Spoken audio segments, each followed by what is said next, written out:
예수님께서 오늘 말씀해 보시면 총독 빌라도 앞에서 재판을 받고 계십니다. 하나님의 아들이 로마 황제가 지정한 그 총독 앞에서 재판을 받고 있는 이런 말도 안 되는 일이 오늘 읽은 말씀에 지금 벌어지고 있습니다. 온 우주를 창조하시고 온 세상을 다스리시는 그 하나님의 아들을 재판할 수 있는 자격이 빌라도에게 있겠습니까? 그럼에도 불구하고 우리 주님은 그 앞에서 재판을 받으십니다. 왜냐하면 죄인을 구원하시기 위해서입니다. 종교 지도자들과 유대인의 장로들이 예수님을 이 빌라도에게 고발하며 십자가에 못 박으라고 요청하고 있습니다. 그들이 빌라도에게 올린 죄목은 유대인의 왕이라는 죄목입니다. 이 의미는 로마에 대해서 반역했다라는 그러한 죄목으로서 유대인의 왕이라고 이렇게 죄목을 올린 겁니다. 그런데 종교 지도자들과 그 장로들이 사실 원래 죄로 여겼던 것은 그런 로마에 대한 반역이 아니라 하나님을 모독한 신성 모독의 죄를 이 예수님에게 적용했습니다. 자기 스스로 하나님의 아들이라고 말하니 이거는 신성 모독이고 이것은 반드시 죽어야 될 죄인데 우리는 사형을 시킬 만한 지금 권한이 없으니 로마 그 총독의 손을 빌려서 우리가 이 예수를 처형하고자 원한다. 그런데 로마의 법에 의하면 신성 모독은 사형에 해당되는 죄가 아닙니다. 그 어떠한 형벌도 받을 수 없는 상황에 있었기 때문에 신성 모독의 죄를 완전히 뒤집어서 유대인의 왕 로마를 반역한 죄로 예수님을 이제 고발을 한 것입니다. 그래서 오늘 빌라도가 예수님께 묻습니다. 네가 유대인의 왕이냐? 네가 진짜 로마를 대적하는 그러한 자리에 있느냐라고 물었을 때에 예수님께서 뭐라고 대답하십니까? 네 말이 옳도다 하였습니다. 예수님께서 왜 이러한 일에 네 말이 옳다고 하신 것입니까?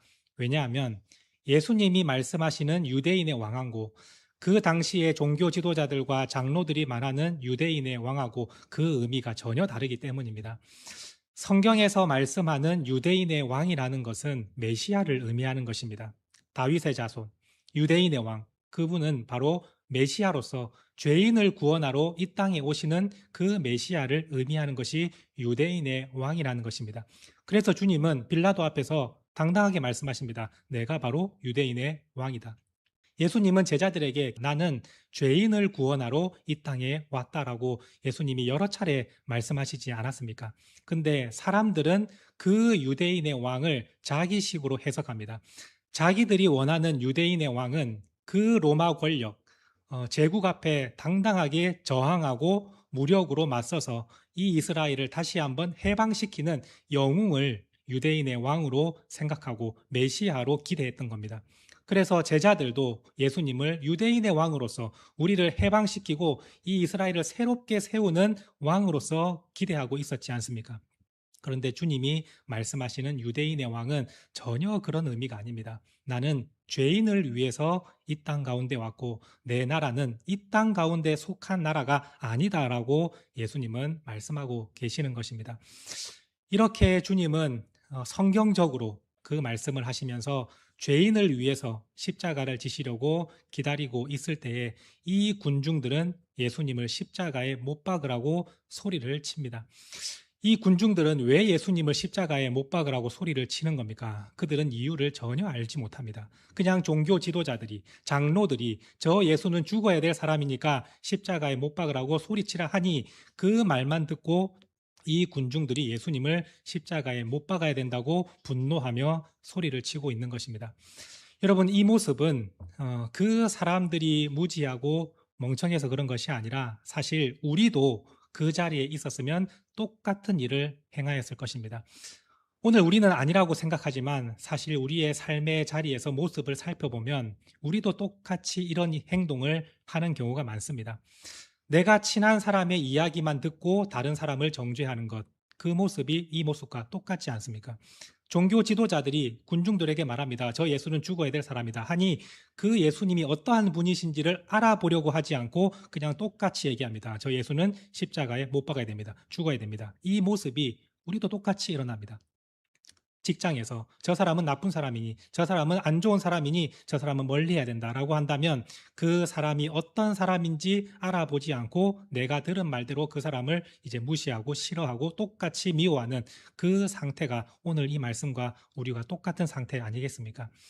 또한 우리는 지금 이 대한민국이 정치적으로 매우 갈등 가운데 있습니다. 그런데 우리가 정치적인 그러한 생각을 가지고 구호를 외칠 때 여러분들은 진짜 그 본질을 파악해서 그 말을 하고 있는 것입니까?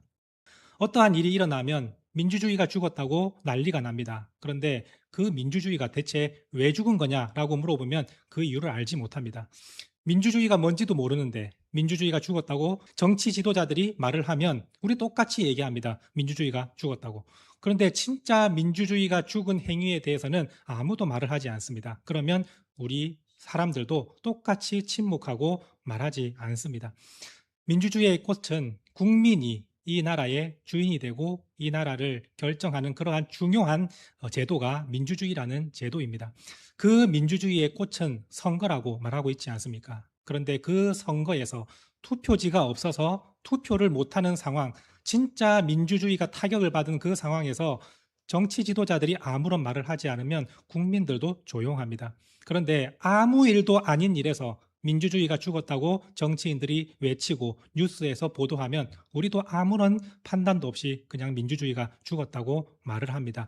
이러한 모습 가운데 여러분들은 나는 아니라고 생각하지만 사실 우리가 이 시대에 이 군중 속에 있었다면 우리도 똑같이 분노하면서 예수님을 십자가에 못 박아야 된다고 똑같이 외치는 상황이 되는 것입니다. 오늘 우리 믿음의 성도는 그렇게 살아서는 안 되는 것입니다. 오늘 우리는 진짜 우리 스스로 하나님의 말씀을 깨닫고 하나님의 말씀 앞에서 무엇이 옳고 그른지를 판단하면서 우리가 세상의 빛과 소금이 되어야 하는 것입니다.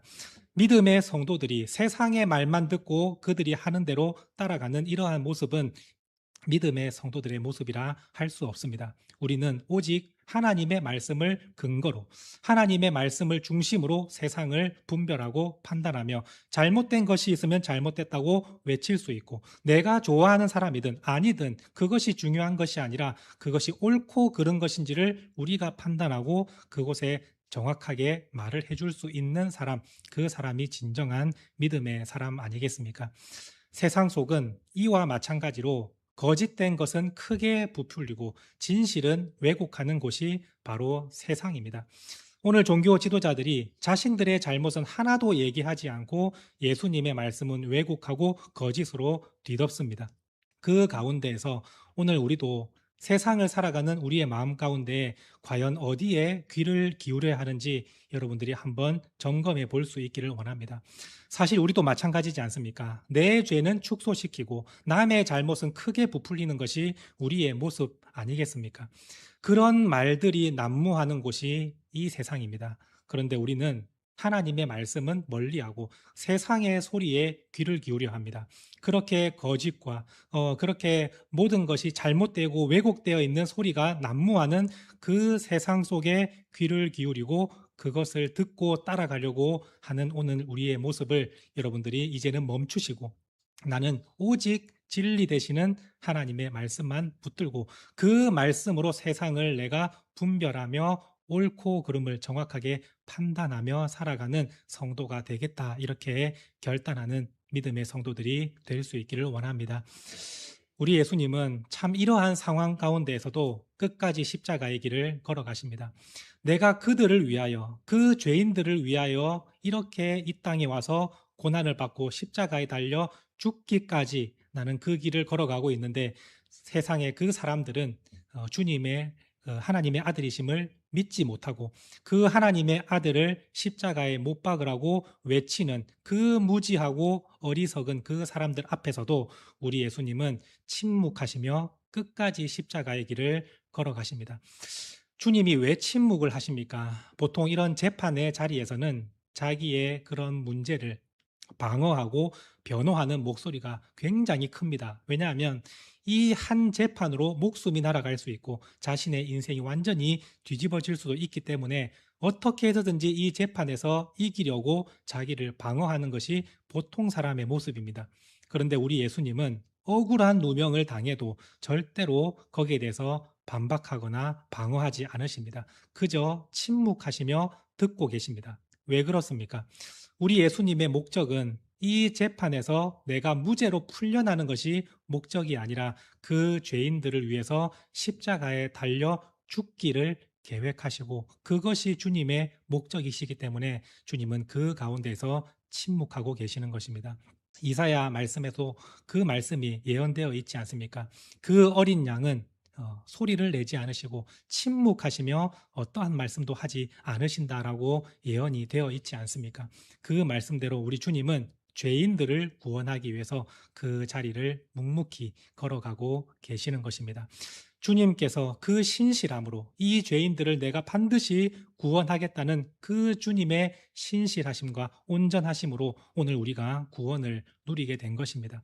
우리도 무지하고 우리도 어리석고 우리도 우리 죄를 알지 못하는 그러한 가운데에서 살아가면서 죄 가운데 살아가고 있지만 주님께서 신실하심으로 우리를 위해서 십자가에 달려 죽어 주셨기 때문에 오늘 우리가 구원의 은혜를 누리고 하나님의 자녀가 되었음을 믿으시기를 바랍니다. 이것이 주님께서 우리에게 주시는 강력한 메시지입니다. 오늘 이 심판대 가운데에서 우리 주님은 그 말씀을 하고자 하시는 겁니다. 아무리 무지하고 아무리 어리석어도 내가 너희를 위해서 이 십자가의 길을 가는 것이다. 내가 그러려고 이 땅에 온 것이 아니냐라고 주님은 말씀하고 계십니다. 이 말씀 앞에서 어떠한 죄인도 우리는 주님 앞에 올바른 반응을 할 수가 있습니다. 내가 아무리 심각한 죄인임을 알고 있지만 주님께서 나를 위해서 십자가의 길을 가셨으니 그 은혜와 공로로 제가 구원을 얻었습니다. 이렇게 우리는 주님 앞에서 올바른 반응을 할 수가 있는 것입니다. 우리 믿음의 성도들은 다른 사람보다 죄가 덜하기 때문에 다른 사람보다 좀 낫기 때문에 구원을 얻은 것이 아니라 그 예수님의 신실하심 때문에 우리가 구원을 얻었음을 여러분들이 기억하시고 여러분들이 지금 삶의 자리에서 어떠한 죄가 여러분들을 엄습할지라도 내가 이 죄 가운데 다시 한번 주님께 회개하면 주님은 반드시 나를 용서해 주시고 다시 믿음으로 세워 주시는 은혜의 주님이심을 여러분들이 믿음으로 고백할 수 있게 되기를 소망합니다. 예수님은 이렇게 죄가 없으신 분이신데 빌라도가 결국에는 사형 판결을 내립니다. 이 빌라도는 예수님이 어떠한 죄도 없다는 것을 정확하게 알고 있었습니다. 그의 아내가 꿈을 통해서 초자연적인 그런 현상으로 이 예수님은 죄가 없음을 그는 알았고 또한 어떠한 증거를 대봐도 예수님이 로마에 대해서 반역하는 죄가 하나도 보이지 않았습니다. 유대인의 왕이라고 해서 그냥 바로 처벌할 수 있는 것이 아닙니다. 로마에 반역을 했다면 그에 따른 증거들이 반드시 있어야 됩니다. 무기를 수집을 했다거나 그리고 세력을 모아서 폭동을 일으켰다거나 이러한 일들이 있어야 그 사람을 반역죄로 처벌을 할 수 있는데 예수님에게는 그러한 모습이 하나도 보이지가 않습니다. 양심으로 따져도 보이지 않고 증거로 따져도 보이지 않고 초자연적인 그 아내의 말을 들어도 예수님은 무죄인 것이 너무나도 확실합니다. 그런데 빌라도는 왜 예수님을 십자가로 내어준 겁니까? 그 이유는 이 빌라도가 그동안에 유대인들과 많은 갈등이 있었기 때문입니다. 그냥 갑자기 이러한 판결을 내린 것이 아니라 이 빌라도는 총독이 된 이후로 유대인들과 여러 차례 갈등이 있었습니다. 황제의 형상이 새겨진 깃발을 예루살렘에 갖다 놓고 자신의 권위를 드러내고자 했습니다. 그래서 유대인들이 그것에 저항하며 난리가 나는 그러한 사건이 있었고 또 예루살렘의 수도를 다시 한번 건설하는 그러한 공사에 성전의 헌금을 이 빌라도가 그냥 강제로 사용하는 사건이 있었습니다. 이 빌라도는 어차피 예루살렘의 수도를 건설한 것이니 너희도 돈을 내라라는 의미로 그 성전의 금액을 사용했지만 유대인들 입장에서는 하나님께 드려진 그 헌금을 왜 네 맘대로 사용하느냐에 대해서 분노하며 갈등이 있었습니다. 또 황제의 이름이 새겨진 금방패를 예루살렘 헤롯 궁에다가 그는 또 세워두는 일을 했었습니다. 그래서 이러한 여러 가지 일들로 인해서 이미 빌라도는 황제의 눈밖에 나 있는 상태였습니다. 유대인들이 그 빌라도와 저항하면서 황제에게 이러한 문제들을 계속해서 고발했습니다. 이 빌라도가 이런 식으로 일을 처리합니다. 이렇게 이야기를 하니 황제는 이미 빌라도를 눈밖에 두고 있는 그러한 상태였습니다. 자, 여기서 빌라도가 예수님을 무죄로 판결을 내린다. 유대인들 또 가만히 있겠습니까? 로마 황제에게 로마에 반역한 사람을 무죄로 풀어줬습니다라고 하면 이제 빌라도는 진짜 자기의 직위가 날아갈 수 있는 위기에 놓여져 있는 겁니다. 그러니까 이 사람들은 빌라도를 그러한 방식으로 압박하고 있습니다. 당신이 여기서 무죄를 선고하면 당신은 황제의 충신이 아닙니다 라고 압박을 가하고 있는 겁니다. 또다시 그런 일을 하면 우리가 황제에게 다시 한번 고소할 것이고 그러면 당신의 직위도 남아나지 않을 겁니다 라고 압박을 하니 빌라도가 무죄인 것을 알면서도 결국에는 예수님을 십자가에 그냥 내어줬다라는 겁니다. 우리가 이 사실을 살펴볼 때에 우리의 삶이 하루하루가 거룩하지 않고 믿음으로 말씀으로 살아가지 않으면 우리도 결정적인 순간에 하나님의 말씀 대신에 세상의 것, 자기의 유익, 잘못된 선택을 할 수밖에 없다는 겁니다. 내가 지금 말씀대로 살아가지 않고 하나님께서 나에게 주시는 그 양심이 작동하고 있는 가운데에서도 그 말씀을 무시하고 내가 원하는 대로 살아가고 있다면 결정적인 순간에도 결국 우리는 잘못된 선택을 할 수밖에 없다라는 사실을 여러분들이 기억할 수 있게 되기를 소망합니다. 오늘 하루를 거룩하게 살아내지 못하면 진짜 중요한 순간에도 우리는 거룩한 선택을 해내지 못합니다. 빌라도가 진짜 올바르게 정치를 했고 바르게 그들을 다스렸다면 이 가운데에서 자신 있게 예수님을 무죄로 선언하며 석방시킬 수 있는 힘이 있었을 겁니다. 그런데 그는 여러 차례 잘못된 행동으로 그의 직위가 위태로운 상태에 있으니 결국 진실 앞에서도 그것이 진실하다고 끝까지 주장하지 못하는 이 상황이 오늘 우리의 삶에도 그대로 적용이 될 것입니다. 하나님께서 말씀을 주시고 이 말씀대로 행해야 된다는 것을 우리에게 가르쳐 주시는데도 우리의 삶이 하루하루가 거룩하고 말씀의 선택을 해내지 못하면 그 결정적인 순간에도 또다시 우리는 세상의 유혹과 위협 앞에서 흔들리며 결국에는 나에게 유리한 선택을 하게 된다는 사실을 여러분들이 기억하시고 오늘 하루를 매일의 시간을 하나님 앞에서 거룩하고 말씀을 붙들며 그 말씀을 선택하며 살아가는 저와 여러분들이 될 수 있기를 소망합니다. 이제 빌라도가 사형을 선고 내리니 로마 군인들이 예수님을 데리고 관정으로 들어갑니다. 이 로마 군인이 예수님을 데리고 가서 예수님을 희롱하고 조롱했다라고 성경은 말씀하고 있습니다.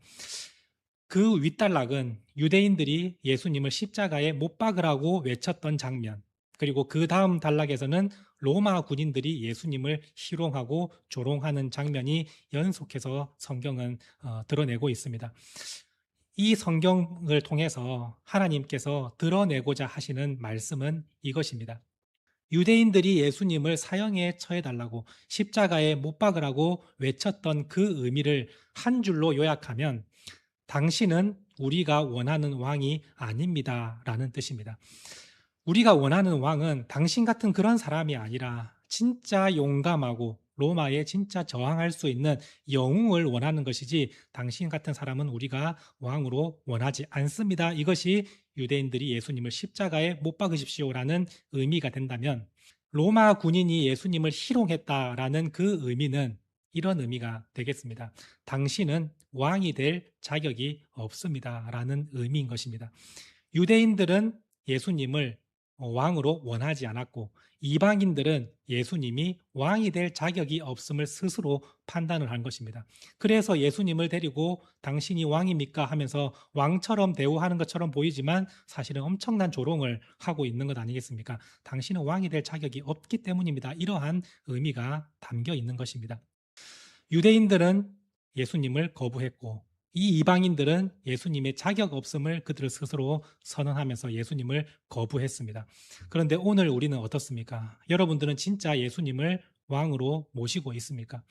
오늘 우리는 예수님을 거부하는 그러한 상황에 있지는 않지만 사실은 우리가 예수님을 거부하며 살아가고 있다는 것을 우리는 발견할 수가 있습니다. 우리는 어떻게 예수님을 거부합니까? 그분의 말씀을 듣지 않음으로 예수님을 거부하며 살아가고 있습니다. 주님 앞에서 우리는 엎드리고 주님은 우리의 왕이십니다라는 고백은 합니다. 그런데 주님께서 이것을 하라 하면 우리는 듣지 않습니다. 그건 제가 원하는 말이 아닙니다. 주님께서 우리에게 말씀합니다. 이것을 하지 마라라고 하는데도 우리는 계속 그것을 합니다. 그것이 어찌 예수님을 왕으로 인정하며 왕으로 모시는 삶이라 할 수 있겠습니까? 오늘 우리도 똑같이 주님을 거부하는 그러한 삶을 살아가고 있다는 것입니다. 이 얼마나 큰 죄악인지 여러분들 느껴지십니까? 바라기는 우리 성도님들이 진짜 입술의 고백처럼 여러분들의 삶에서도 예수님을 왕으로 모시며 살아갈 수 있게 되기를 원합니다. 그분이 진짜 왕이시라면 그분의 말씀도 제가 듣고 따르겠습니다라는 그 이어지는 삶이 여러분들 삶에 나타날 수 있게 되기를 원합니다. 내가 듣고 싶은 말씀만 듣고 내가 듣기 싫은 말씀은 듣지 않겠습니다라는 것은 왕으로 인정하지 않는 모습입니다. 그런데 우리가 주님을 진짜 왕으로 모신다면 그분의 명령 앞에 두려워 떨며 진심으로 엎드릴 수 있는 사람이 진짜 주님을 왕으로 모시는 삶 아니겠습니까? 바라기는 우리 모든 성도들이 이러한 삶을 살아감으로 주님이 왕되심을 세상 속에서 증거하는 믿음의 삶이 될 수 있기를 원합니다. 마지막으로 예수님을 통해서 구원의 역사가 어떻게 일어나는지 우리는 오늘 말씀을 통해서 그 사실을 볼 수가 있습니다. 예수님께서 십자가를 지실 때 한 사람은 자유함을 얻고 풀려납니다. 그 사람이 바라바라는 사람입니다. 이 바라바는 진짜 로마에 대해서 반역을 했고 그는 살인을 했고 폭동을 일으킨 진짜 십자가형을 짊어져야 될 사람이 바로 이 바라바입니다. 그런데 예수님으로 인해서 그는 풀려나는 은혜를 얻었습니다. 이것이 복음이며 이것이 구원의 메시지인 겁니다. 주님께서 죄인을 대신해서 십자가를 지시고 십자가를 짊어져야 할 죄인은 오히려 풀려나고 자유함을 얻는 것, 그것이 복음의 메시지 아니겠습니까? 이 바라바는 어떠한 자격이 있어서 풀려난 것이 아닙니다. 그냥 거저 얻은 은혜로 풀려난 사람입니다. 예수님이 아니었으면 이 바라바는 십자가에 달려서 고통으로 죽어야 될 존재입니다. 그런데 예수님으로 인해서 이는 풀려나는 은혜를 얻었습니다. 어떠한 자격도 없이, 어떠한 노력도 없이 그는 거저 얻은 은혜를 누린 것입니다. 이것이 오늘 우리의 모습과 똑같다는 겁니다. 오늘 우리도 구원받을 자격이 있어서 구원을 얻은 것이 아닙니다. 성경은 말씀합니다. 우리가 죄인 되었을 때에 주님께서 우리를 위해서 십자가에 달려 죽으심으로 하나님께서 자기의 사랑을 확증하셨다라고 말씀하지 않습니까? 우리가 뭔가 깨어나서 이젠 더 이상 죄를 짓지 않고 의인으로 살겠다고 결단해서 주님의 그 구원의 은혜를 받은 것이 아니라 아무것도 알지 못하는 그러한 죄 가운데 있는데 그냥 은혜로 우리는 구원을 얻은 사람들이라는 것입니다. 이 바라바와 예수님의 모습 속에서 진짜 복음의 메시지를 여러분들이 발견하시고 내가 이렇게 거저 얻은 은혜를 받은 사람이구나라는 그 감격 속에서 주님을 섬기고 예배하는 저와 여러분들이 될 수 있기를 간절히 소망합니다.